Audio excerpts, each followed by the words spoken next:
El siguiente mensaje es predicado por Nathaniel Gutiérrez en la Iglesia La Roca en Arequipa, Perú. Para escuchar más mensajes, visítenos en la página web larocaarequipa.com. Vamos a abrir nuestras Biblias a Colosenses, capítulo 1, versos 1 al 14. Pero antes de leer ese texto, quisiera darles una breve introducción al libro de Colosenses, porque por las próximas semanas vamos a estar haciendo una serie en este libro. El libro de Colosenses es uno de los 13 libros que el apóstol Pablo escribió. Él escribió casi mitad del Nuevo Testamento, ¿no? Este libro fue probablemente escrito más o menos en los 60, 61 después de Cristo. Y Pablo escribió a una iglesia en Colosas, una ciudad pequeña, y también a otra iglesia, Laodicea, que vamos a encontrar en el capítulo 4, una ciudad que estaba cerca a Colosas. Pablo escribió esta carta y varios más estando en prisión. Muchos piensan que fue durante su encarcelamiento en Roma.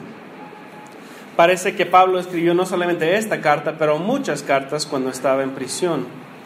Y esta carta lo escribe para combatir algunos pensamientos en la iglesia que habían surgido. La carta refuta un legalismo judío, algunas formas tempranas de gnosticismo, y la carta de Pablo refuerza la obra y la persona de Cristo en la iglesia de Colosas, ya que es de suma importancia. Este libro es considerado uno de los libros más centrados en Cristo de toda la Biblia. En Colosenses, Pablo enfatiza la supremacia de Cristo y la salvación que es ofrecido en Él. Este libro enseña que Jesús es el Señor de la creación. Él es el Señor y la cabeza del cuerpo, que es su iglesia, y que Él es suficiente para cada necesidad del creyente. La unión del creyente con Cristo en su muerte, en su resurrección y en su exaltación es la base sobre la cual nosotros como cristianos tenemos que fundar nuestras vidas. Si estamos unidos en Él, vivimos en Él y somos completos en Él, entonces es incomprensible que nuestras vidas sean sin Él. Cristo tiene que ser primero en cada área de nuestras vidas. A veces leo cortos artículos o cartas y me doy cuenta que el autor no puso mucho tiempo en el escribir de ese artículo. No lo pensó muy bien, pero el libro de Colosenses es completamente lo opuesto. Pablo, detalladamente y con muchísimo cuidado, escribió cada palabra, cada frase de este libro. Además, el Espíritu Santo le inspiró para escribir todas estas palabras. Y es por eso que este sermón fue un reto para mí en muchos sentidos, porque cada vez que leía el pasaje, nuevas cosas salían. Y tenía que ver cómo meto esto al mensaje, porque habían tantas riquezas en esta palabra. Fue muy divertido a la misma vez. Pablo puso mucho tiempo y reflexión en cada palabra y cada frase, como dije. Entonces hay que tomar mucho cuidado al escuchar lo que dice el texto, que es bastante espeso. Es nuestra oración como sus pastores que Dios use esta serie en Colosenses para que ustedes puedan estar más y más enamorados de Cristo, para que puedan conocerle más y más y para que Él pueda hacer un cambio en sus vidas. Dicho esto, ya vamos a empezar con la primer parte de nuestra serie en Colosenses. Colosenses 1 al 14, de 1 al 14. Dice así la palabra de Dios. Vamos a ponernos de pie en respeto al Señor, recordando que la palabra de Dios es inspirada por Dios, no tiene errores y tiene autoridad sobre nosotros. Entonces escuchemos cuidadosamente lo que dice su palabra en Colosenses 1, del 1 al 14. Pablo, apóstol de Cristo Jesús, por la voluntad de Dios, y el hermano Timoteo, a los santos y fieles hermanos en Cristo que están en Colosas, que Dios nuestro Padre les conceda gracia y paz. Siempre que oramos por ustedes, damos gracias a Dios, el Padre de nuestro Señor Jesucristo, pues hemos recibido noticias de su fe en Cristo Jesús y del amor que tienen por todos los santos, a causa de la esperanza reservada para ustedes en el cielo. De esta esperanza ya han sabido por la palabra de verdad, que es el Evangelio, que ha llegado hasta ustedes. Este Evangelio está dando fruto y creciendo en todo el mundo, como también ha sucedido entre ustedes desde el día en que supieron de la gracia de Dios y comprendieron plenamente. Así lo aprendieron de Epafras, nuestro querido colaborador y fiel servidor de Cristo, para el bien de ustedes. Fue Él quien nos contó del amor que tienen en el Espíritu. Por eso, desde el día en que lo supimos, no hemos dejado de orar por ustedes. Pedimos que el Señor les haga conocer plenamente su voluntad con toda sabiduría y comprensión espiritual, para que vivan de manera digna del Señor, agradándole en todo. Esto implica dar fruto en toda buena obra, crecer en el conocimiento de Dios y ser fortalecidos en todo sentido con su glorioso poder. Así perseverarán con paciencia en toda situación, dando gracias con alegría al Padre. Él los ha facultado para participar en la herencia de los santos, en el reino de la luz. Él nos libró del dominio de la oscuridad y nos trasladó al reino de su amado Hijo, en quien tenemos redención, el perdón de pecados. Vamos a orar. Señor, te damos gracias por tu palabra. Te damos gracias porque tú pensaste en nosotros, Señor, y nos dejaste esta carta tan increíble, llena de tantas verdades y principios bíblicos, Señor, de tu persona, Señor, para que nosotros podamos vivir. Señor, que las palabras de mi boca y la meditación de nuestro corazón sea agradable delante de ti, porque te pedimos en el nombre de Jesús. Amén. Pueden tomar asiento.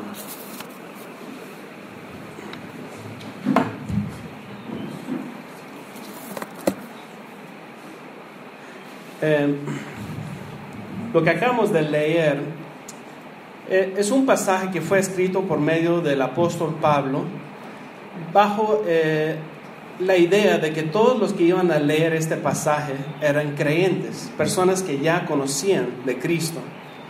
Todo esto dependía, él escribió a la iglesia de Colosas y también escribió a la iglesia de Laodicea.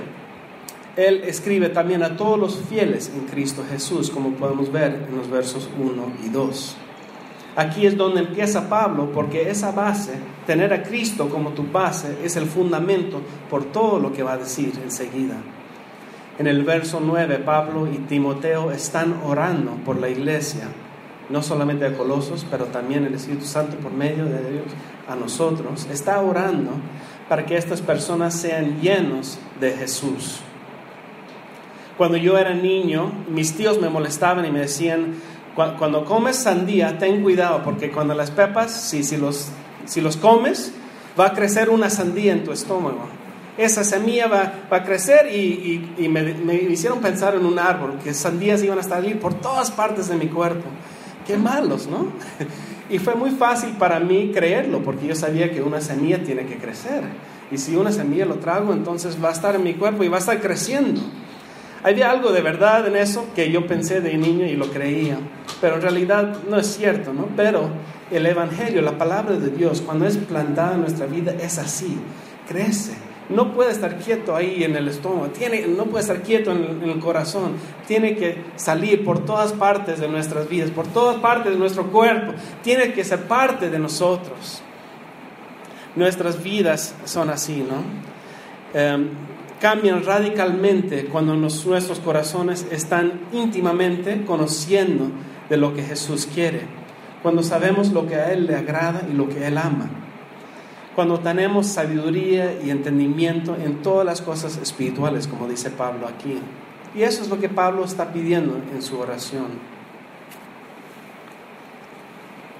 Es natural para nosotros, después de mucho trabajo, querer regresar a la casa y descansar, ¿no? A veces si ha sido, no sé, cuando estaba en el seminario y tuve que preparar un tesis o algo así, Llegaba a casa después de terminar y solo quería descansar y ver televisión, porque era doloroso ese proceso y quería deshacerme de todas las ideas que estaba haciendo en ese momento, ¿no? Quería distraerme con televisión o quizás un juego, jugar fútbol o lo que sea, ¿no? A veces está bien esta acción y a veces no está bien. Es como, les voy a explicar un poco más, ¿no? A veces buscamos las cosas que nos hacen sentir bien por ese momento y no pensamos en las cosas que nos hacen sentir bien de plazo largo. Imagínate que estuvieses invitado a comer una cena de pavo o un lomo fino, pero por tener hambre, en vez que esperar, empiezas a comer galletas sodas. Te llenas, te comes 50 y ya no tienes hambre. Llegas a la cena, ¿vas a querer comer? No, vas a estar lleno.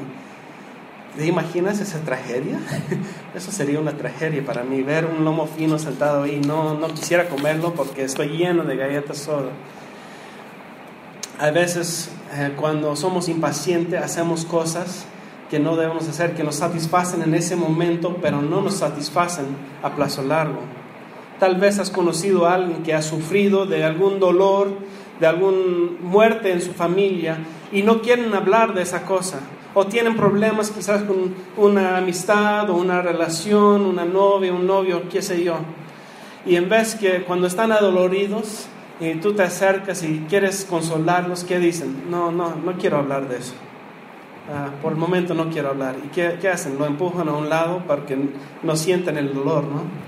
Otras personas cuando tienen dolor o tienen problemas en la vida empiezan a ver televisión porque se distraen, ¿no? Es una distracción, es vivir una vida de una persona ajena o una película. Otros van al trago, a la droga. Muchas personas buscan cómo satisfacerse cuando están en dolor, distrayéndose con cosas. Pero estas cosas son temporales, ¿no? Esas cosas no llenan el hoyo que está en nuestro corazón, ese dolor que está en nuestro corazón. Y Pablo dice por eso, no se llenan con estas cosas temporales, llénanse con Cristo. Esa es la oración que Él tiene para la iglesia colosense, que sean llenos de Jesús. Pero ¿por qué es tan importante para Pablo ser lleno de Jesús? Por varios motivos. Cuando estamos llenos de Cristo, el Señor está en toda nuestra vida y cambia nuestra vida y nos da esperanza. Este jueves pasado, como todos los jueves, nos reunimos como congregación para orar. Estuvimos juntos orando para que el Señor nos escuche y que nos contesta, porque sabemos que cuando oramos a Dios, Él nos escucha. Pedimos por muchas cosas, por salud de muchos que están aquí. Oramos por nuestro propio bien, por la iglesia. Oramos por personas que todavía no conocen de Cristo. Y nos acercamos siempre los jueves para hacer eso. Y este jueves el pastor Nathan Monham dio un mensaje hermoso sobre el Salmo 1. Nos explicó de las maneras en que el diablo a veces trata de influirnos y tentarnos. Si no lo escucharon, les animo por favor que busquen el audio para que lo escuchen de nuevo, porque ya estamos grabando todos los sermones y los sermones de los jueves también. Fue un mensaje que me ayudó bastante. Y ese jueves también Natán predicó y dio una ilustración acerca de una casa que estaba en llamas, una casa que estaba quemándose. Él dice que si tú sabes que la casa está quemándose, básicamente te vas a sentar ahí, vas a ponerte a leer un libro o te vas a escapar lo más pronto posible para salvar tu vida. ¿Qué vas a hacer? Obviamente la respuesta es que van a salir rápido, porque creemos que sin duda vamos a ser destruidos si nos quedamos ahí. Pero tenemos ese mismo pensar cuando pensamos en el pecado. ¿Creemos nosotros que el pecado nos va a destruir? ¿O nos sentamos ahí sin enfrentar la realidad de que cuando el pecado crece y crece en nuestras vidas, nos domina más y más y muy pronto nos va a destruir? Si somos hijos de Dios, tenemos que pensar así del pecado, tenemos que evitar el pecado, no dejar ni que un poquito de ese pecado entre en nuestra vida. Tenemos que mortificarlo, destruirlo.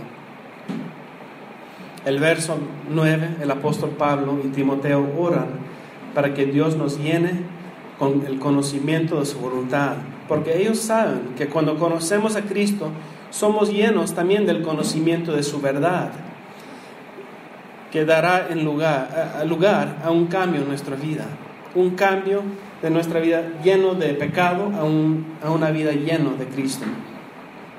Aquí en la oración de Pablo también nos puede ayudar a entender cómo Pablo pensaba que los cristianos debían vivir.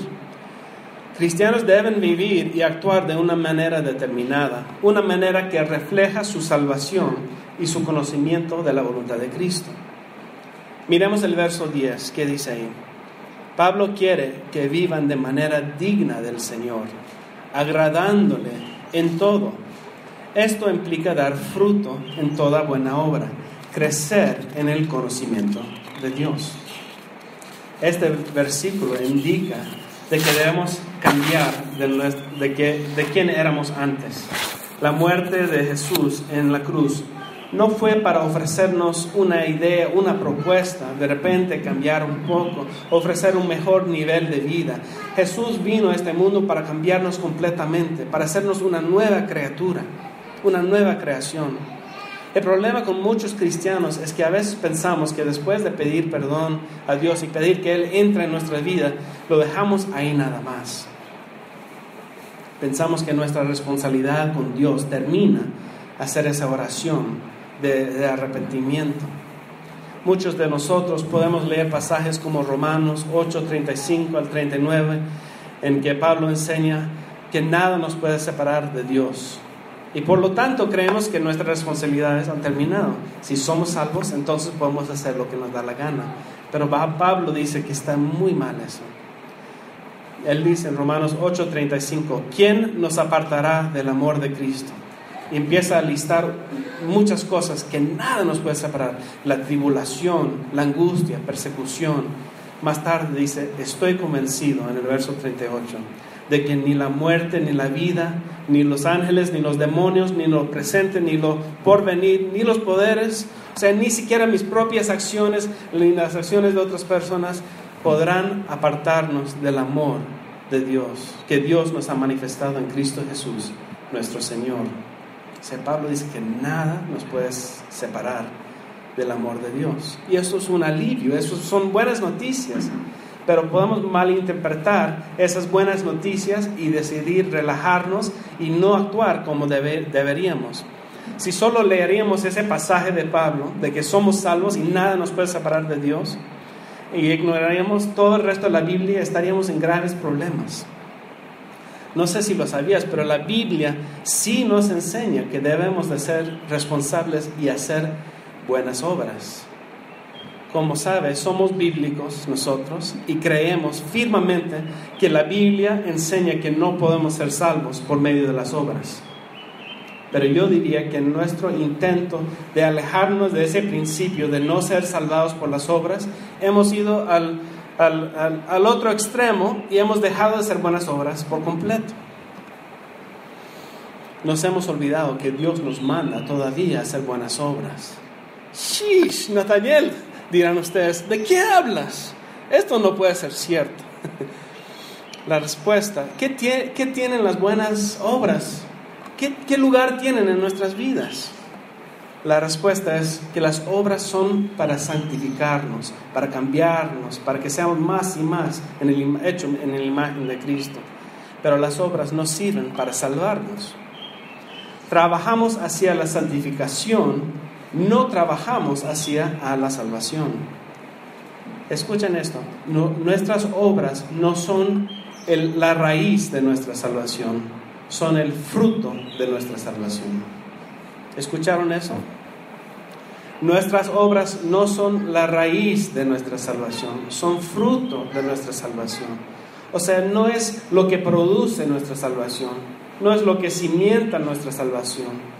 Es un fruto, es un resultado del hecho de que somos ya salvos. Y es por eso que Pablo está indicando a la iglesia en Colosas de que ellos deben de actuar, porque ya son cristianos, ya son salvados, entonces tienen que empezar a trabajar y actuar.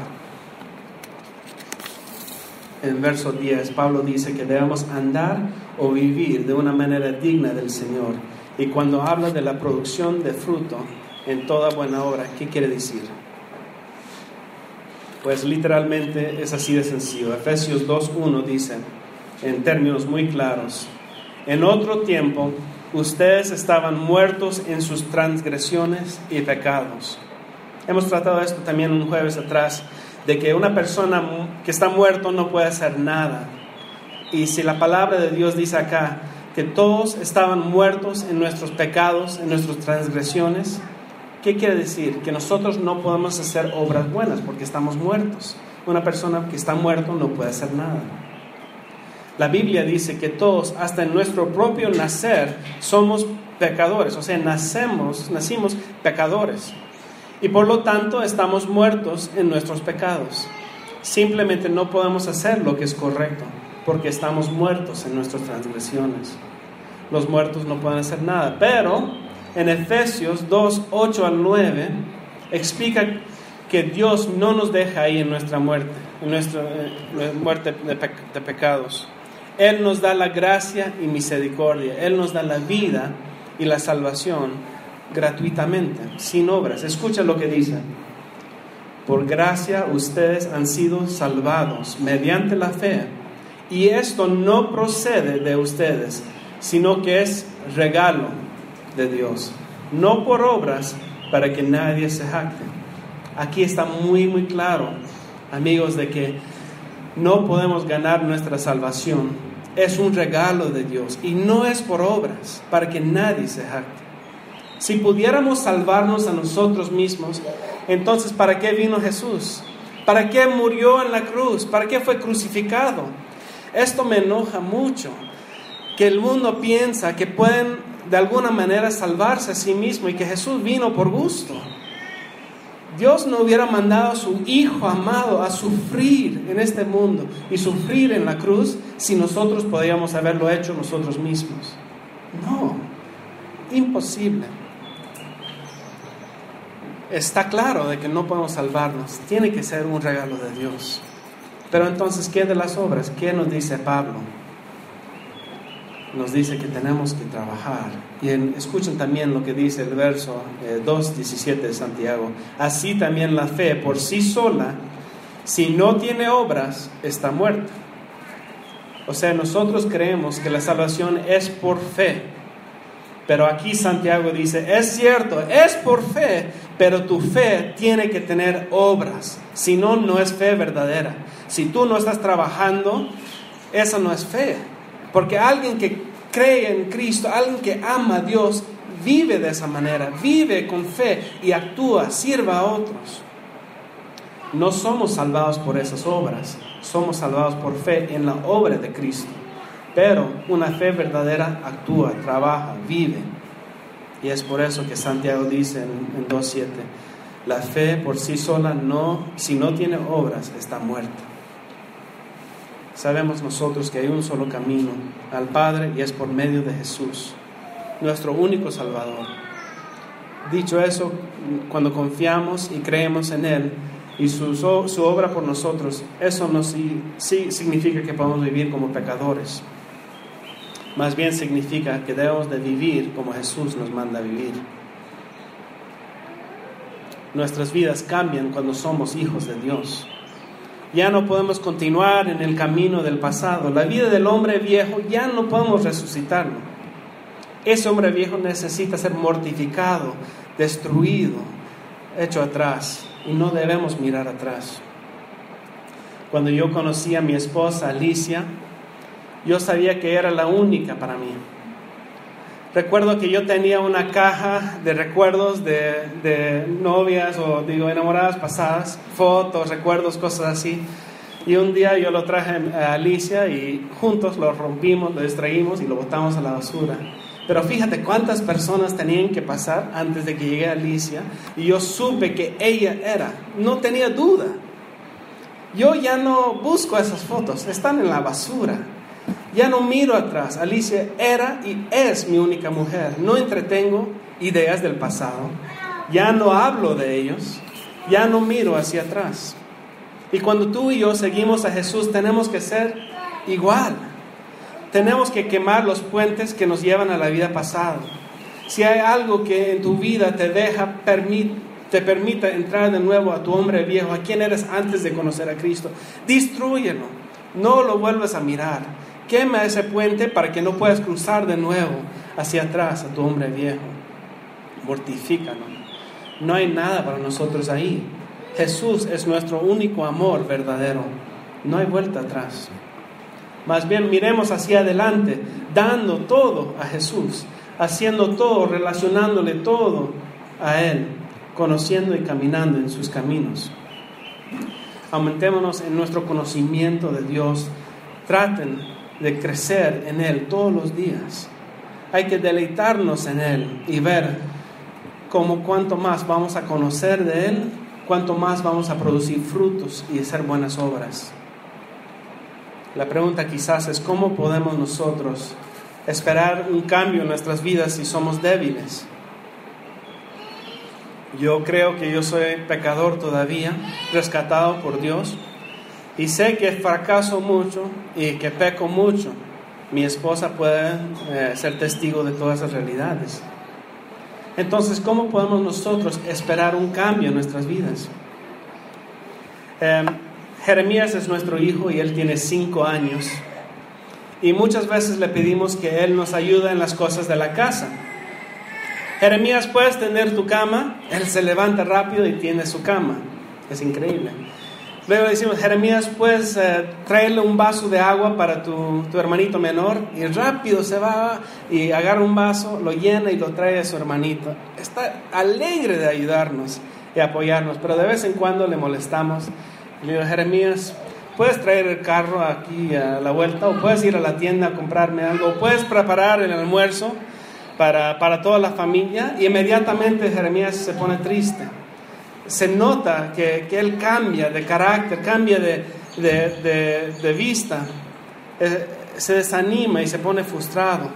En cambio, cuando pedimos cosas que él puede hacer, se alegra, ¿no? Me imagino que muchos de nosotros nos encontramos como Jeremías a veces en diferentes momentos de nuestra vida.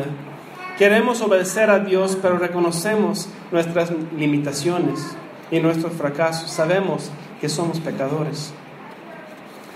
Aquí es donde Jesús es diferente que los padres de Jeremías.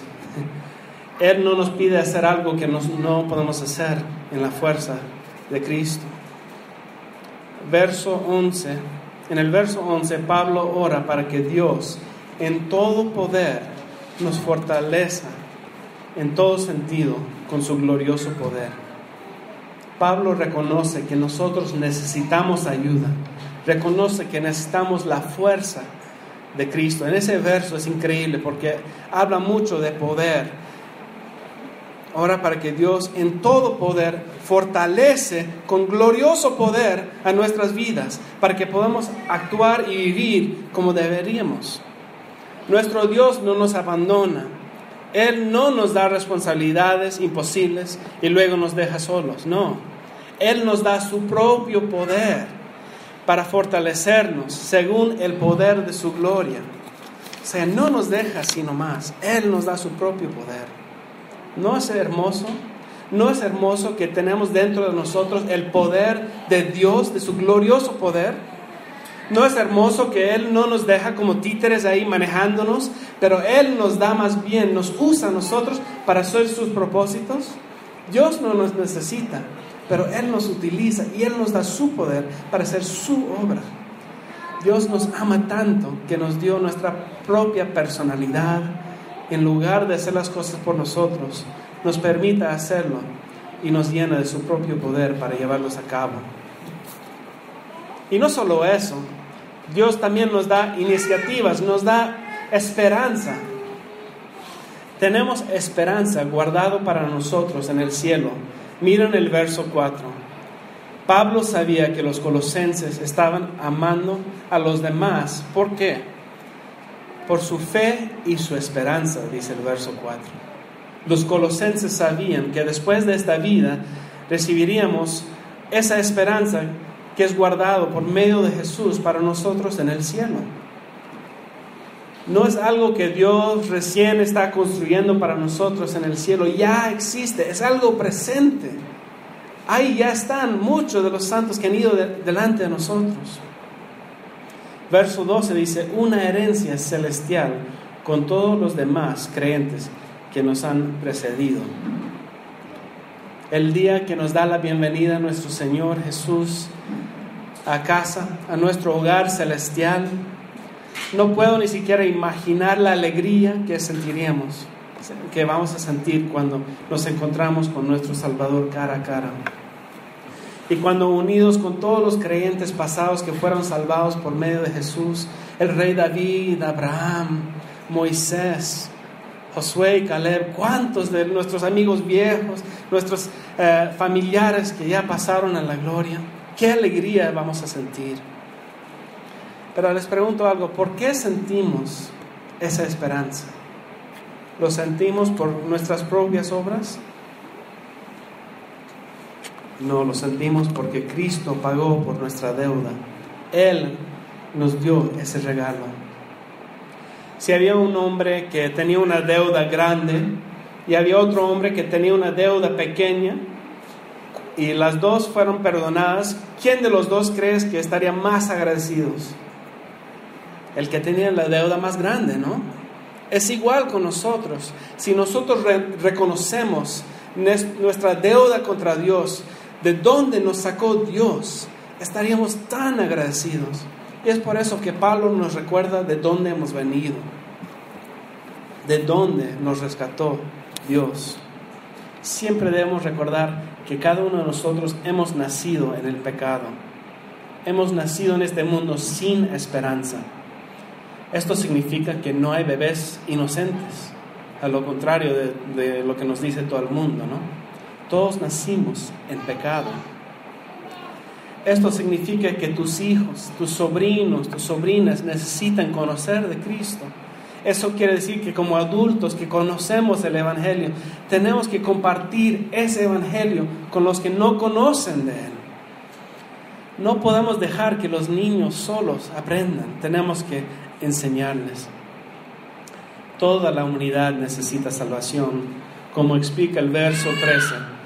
Todos estábamos bajo, miren el verso 13, todos estábamos bajo la potestad de las tinieblas, bajo el dominio de Satanás. ¿Escucharon eso? Estábamos todos bajo la potestad de Satanás, el dominio de Satanás. Todos. Hay dos reinos en este mundo. Hay el reino de las tinieblas, lleno de pecado, muerte y todos los males. Y también hay el reino de la luz, de justicia, la vida y todo lo que es bueno. Como mencioné anteriormente, hemos nacido nosotros en el reino de las tinieblas. Y la única esperanza que tenemos de salir de ese reino horrible es a través del poder de Jesús.